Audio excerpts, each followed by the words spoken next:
नाव सांगा तुमचं. माझं नाव मारुती श्रीपती जांभूळकर.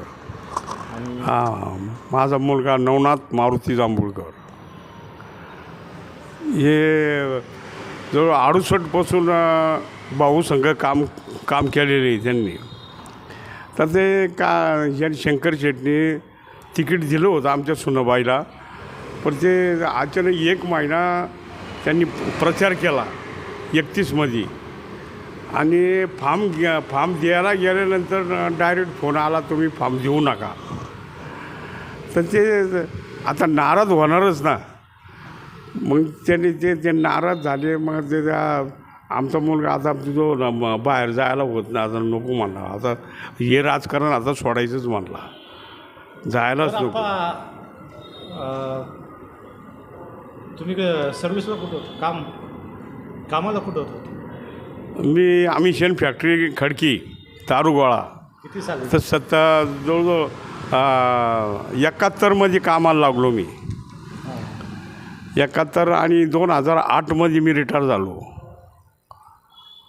आम्ही शेण फॅक्टरी. आता मला जवळजवळ 36,000 पेन्शन आहे मला. आणि किती मुलं? एक. आणि दोन मुलं, एक मुलगी. अच्छा. मग आता तिकीट मुलाला मिळालं होतं. तिकीट आता या मुलाला मिळालं होतं का? तिकीट आमच्या सुनबाईला मिळलं होतं, थोरल्या सुनबाईला. अच्छा. भाजपचं तिकीट मिळलं होतं. पण त्यांनी भाऊ असताना, त्यांनी जवळ 3 वर्ष असताना म्हणजे तुम्हाला तिकीट देऊ, तुम्ही चांगलं काम करा, चांगलं आमचं करा. त्याच्यावर मग त्यांनी जे भाऊनी आमदारांनी त्याच्यावर त्यांना ते 3 गावची ती अध्यक्ष बनवली होती, 3 गावची.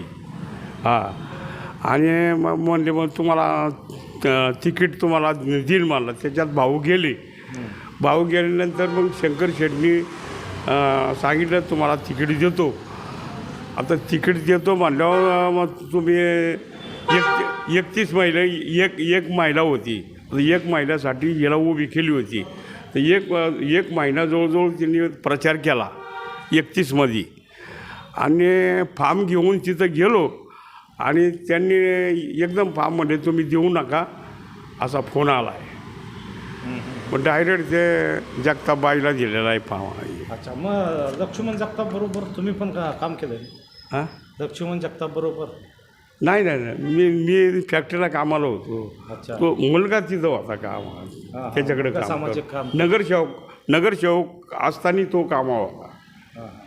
त्यांनी कार्य चांगलं केलं. 3 गावाला ही अख्खी गावं माहिती आहे सगळ्यांना. मामुर्डीपर्यंत त्या सगळ्या नवनाथ, त्या नाना म्हणतात. अच्छा. नवनाथ नाना म्हणतात. पण सगळीकडे त्याचं नाव आहे. त्याचं नगरपालिकेमध्ये अख्ख्या नगरसेवकांना माहिती आहे की हा कार्यकर्ता कसा आहे. तरी तो काही बोलला नाही. आता ते चिंतित त्याचा दूर मारता म्हणलं, तू आपल्याला काय चिंता, आपल्याला काय जे तुला राजकारण जे सोडूनच दे आता. बरोबर आहे का नाही? कशाला काय करायचं? ह्याचं जोडं खायची, त्याचं जोडं खायचं. आपलं फॉर्म परत दिला. मग तुम्ही अर्ज भरले होतं, फॉर्म भरले होते का? अर्ज भरले होते? अर्ज भरला. आणि काल फॉर्म द्यायला गेलो तू. ते फॉर्म म्हणले देऊ नका, अर्ज पाहिला गेलेला आहे. अच्छा. फॉर्मच देऊ नका मग.